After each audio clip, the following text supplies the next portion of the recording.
श्री सचिन पायलट जी ने टोंक में मीडिया से रूबरू होते हुए कहा है कि बजरी के मामले में सरकार को कड़ा कदम उठाना चाहिए। कहीं अगर कोई गैर कानूनी काम हो रहा है, सरकार और प्रशासन इससे अगर सख्ती से नहीं निपटेगी तो और लोगों में साहस बढ़ेगा। ऐसी घटनाओं से लोगों का मनोबल टूटता है। ये नौजवान पुलिस में काम करता था, पूरी पुलिस फोर्स का मनोबल टूटेगा।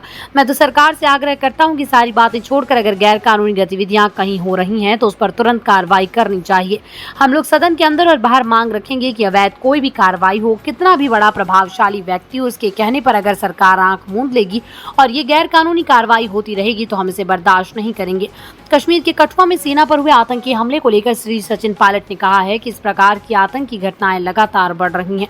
कहा, मुझे आश्चर्य है कि सुप्रीम कोर्ट ने केंद्र सरकार को आदेश दिया है कि जम्मू और कश्मीर में सितंबर से पहले विधानसभा चुनाव कराने का।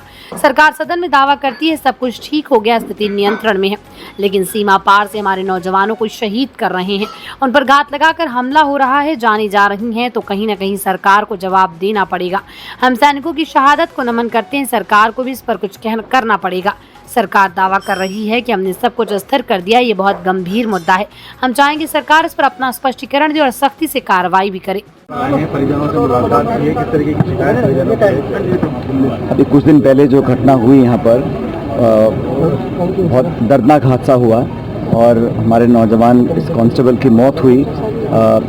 इसकी मुझे लगता है कि पुलिस को, प्रशासन को, सरकार को एक गहन, निष्पक्ष और एक ऐसी जांच करानी चाहिए जिससे पूरा तथ्य सामने आए।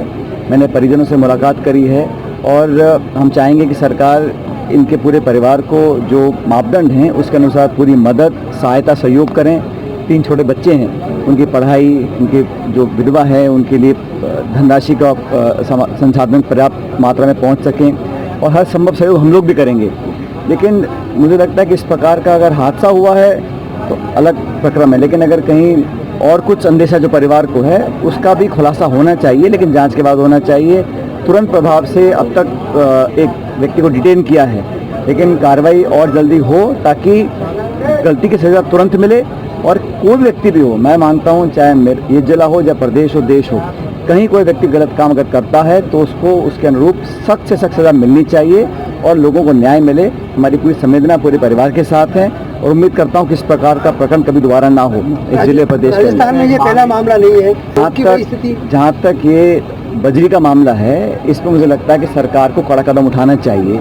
अगर कहीं कोई गैर कानूनी काम हो रहा है उसको अगर सरकार, प्रशासन सख्ती से नहीं निपटेगी तो और लोगों के अंदर साहस बढ़ेगा इस प्रकार के काम करने के लिए। और अगर इस ऐसी घटनाओं से लोगों का मनोबल टूटता है, कल ये नौजवान पुलिस में काम करता था, पूरी पुलिस फोर्स का मनोबल टूटेगा। अगर हम लोग सख्ती से नहीं निपटेंगे तो मैं तो आग्रह करूंगा सरकार से भी कि सारी बातें छोड़कर अगर गैर कानूनी इलीगल गतिविधि कहीं हो रही है उस पर तुरंत कार्रवाई करनी चाहिए।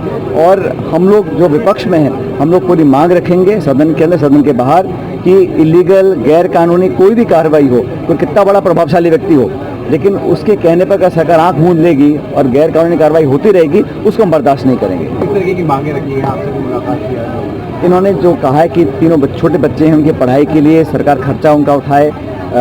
शहीद के दर्जे की मांग रखी है, उसकी भी जांच सरकार को करनी चाहिए, कैसे उसको हम दे सकते हैं रहने के लिए मकान, उनकी जो धर्मपत्नी है उनको आर्थिक मदद और इलाके में जो जो उनके लिए हम कर सकते हैं पूरा सहयोग हम लोग भी करेंगे। लेकिन मैं चाहता हूं कि सरकार भी तुरंत प्रभाव से इस पर कार्रवाई करे और संवेदनशीलता दिखाते हुए इस पर लोगों की मदद करने का, इस परिजन की पूरी मदद करने का काम करना चाहिए।